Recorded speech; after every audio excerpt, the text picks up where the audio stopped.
महाराष्ट्र राज्य परिवहन महामंडळानं तिकीट दरात 14.97% वाढ करण्याचा निर्णय घेतलाय, ज्यामुळे ग्रामीण भागातील प्रवाशांना मोठा आर्थिक फटका बसणार आहे। यवतमाळ जिल्ह्यातील अनेक नागरिक आपल्या उपजीविकेसाठी ग्रामीण भागातून शहरामध्ये ये जा करतात। या भाडेवाढीमुळे होणाऱ्या रोजच्या खर्चात लक्षणीय वाढ होणार आहे, ज्यामुळे त्यांची आर्थिक स्थिती अधिकच कठीण होईल। परिवहन मंत्री प्रताप सरनाईक यांनी या भाडेवाढीची घोषणा केली आहे। मात्र या निर्णयामुळे ग्रामीण भागातील प्रवाशांच्या अडचणी वाढल्यात। अधिकाऱ्यांनी घेतलेल्या निर्णयामुळे सामान्य जनतेवर अन्याय होत असल्याची भावना व्यक्त होत आहे। या निर्णयाविरोधात कॉम्रेड सचिन मनवर आणि प्राध्यापक पंढरी पाटे यांनी तीव्र नाराजी व्यक्त केली आहे। त्यांनी सरकारला इशारा दिलाय की जर येत्या 2 दिवसात एसटी महामंडळानं तिकीट दर कमी केले नाहीत तर ते बस स्थानक परिसरात आत्मदहन करतील। त्यांच्या या निर्णयामुळे सरकारवर दबाव येण्याची शक्यता आहे।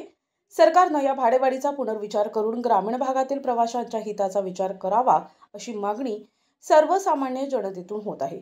अधिकाऱ्यांनी घेतलेल्या निर्णयाचा परिणाम सामान्य जनतेवर होतो, त्यामुळे सरकारनं याबाबतीत त्वरित पावलं उचलावीत अशी अपेक्षा आहे।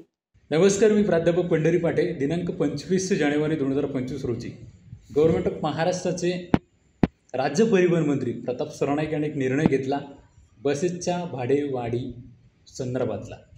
आणि केवळ फक्त 2 नव्हे, 4 नव्हे, 5% नव्हे, तर किमान 15% वाढ त्यांनी केलेली आहे। म्हणजे 14.97% भाडेवाढ केलेली आहे। ज्या ठिकाणी जर तिकीट 70 रुपये होतं त्या ठिकाणी तिकीट आता 81 रुपये झालेलं आहे।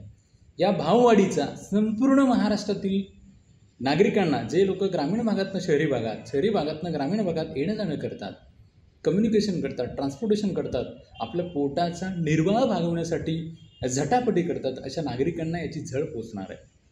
मी या व्हिडिओच्या माध्यमातून सरकारला नम्र विनंती करतोय की शासनानं येत्या 2 दिवसात या संदर्भातील निर्णय त्वरित लवकरात लवकर घ्यावा। अन्यथा मी प्राध्यापक पंढरी पाटे व माझे सहकारी कॉम्रेड सचिन मनवर यांच्या माध्यमातून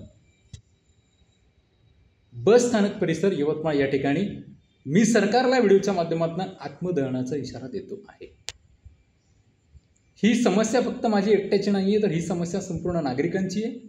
जे विद्यार्थी शाळेमध्ये शिकतात त्यांची आहे, ज्या मुली शाळेमध्ये शिकतात त्यांची आहे, असंख्य साऱ्या सामान्य नागरिकांची, शेतकरी, कष्टकरी, वारकऱ्यांची समस्या आहे। ही समस्या निवारणासाठी राज्याचे सीएम असतील, डेप्युटी सीएम असतील आणि परिवहन मंत्री प्रताप सरनाईक असतील यांनी लवकरात लवकर योग्य तो निर्णय घेऊन नागरिकांना सहानुभूती द्यावी ही विनंती करतो।